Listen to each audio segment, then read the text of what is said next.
I'll give you two names. There's two names that to me would be really bad picks at 10 that are in mock drafts a lot in the top 10 or around there. A guy named Greg Rousseau that plays defensive line at Miami. Didn't play in 2020. He was an opt-out guy. Everybody talks about him as a first-round player. I don't think he's a good football player. And then Micah Parsons, the Penn State linebacker, who I don't think is a bad football player. I just would not like picking him at number 10 overall, but I see him getting picked a lot in the top 10 in mock drafts. So I just give you two players that I don't think are deserving, that I think could possibly be picked there. Yeah, I think, General, that Jeff's totally nailed it. Rousseau would really bother me a lot. And I know, I just could not get a great feel for him as a player. And you know, and everybody's telling me, oh, he does this, he does that, he get around the corner, he closes down and all. The more I watch, I'm like, man, I just don't see it. I just don't see it. I mean, some of his best stuff is when they moved him inside at tackle. And I'm like going, what an edge rusher. Why is he playing tackle? 6'7", 240-pound D tackle? Yeah, I'm like, well, we've seen that with David Irving, though. He was damn near 300 pounds, though. He was beefy. Yeah. I would, that one would bother me a lot if the Cowboys were to go. Another kid was this Jason Owe from Penn State. Here, I'm plugging another guy here. He's an edge rusher that's like a 255-pound guy, 6'5". I didn't see him as a guy that I was really – a couple of these edge rushers bothered me more than I should. And maybe it's because I'm getting to the point where every time they say, oh, this guy's got it, this guy's got that edge ability, he can attack this, that, and the other. And he comes in the league and he just does nothing. And I think there's some guys in this draft that are like that.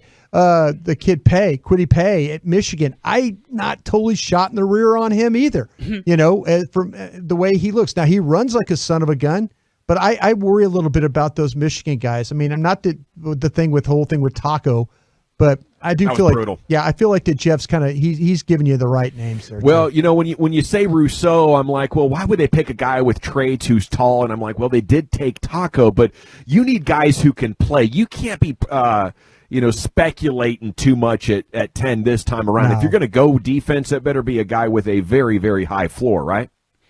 I would think so. But again, you're also a lot of teams. You also are looking, if you're picking in the top 10, you're probably focused more on their ceiling than you are their floor. In a perfect world, you get both. Yeah. But I guess I am probably more of a floor guy. Like, I don't want to miss. I don't want to mess this No, pick not up. On 10 you don't want to. No, I want to feel good about what I do if I'm picking in the top 10. Yeah, I'll try to hit ceiling with later on picks. If I'm going to gamble, on a player that might not totally fit what I'm trying to do, it's Owusu Koromora from the Notre Dame linebacker. Give me a guy that will run and make plays. That's who I want to. I mean, if you're going to say, well, he doesn't really fit the prototype of this, that, and that.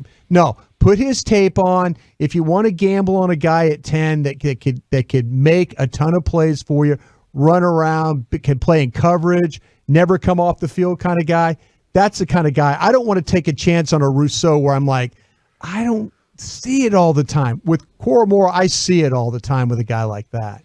The thing that I worry about is Mac Jones. If they do decide to go quarterback, the fact that we're not looking at a big arm or great traits, but it's like, well, he was a winner and he can process things.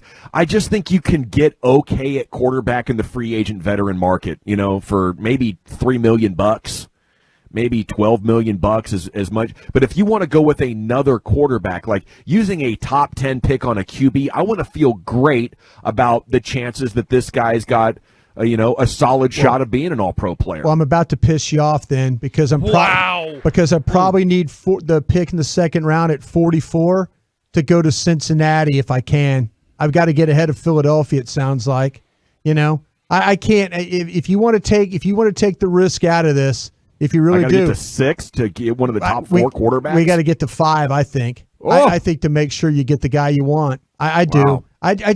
I have a feeling, we've done some of these mock drafts where 4 quarterbacks have gone and on. I think you got to be in the top 5 to make sure of this. I really do. And I hate to say this, but I'm going to have to part ways with 44. And people are going to hate that because they're like, now you've given up to go get a quarterback that might not play for you this year. And you've used a first round pick and a second round pick to make that happen.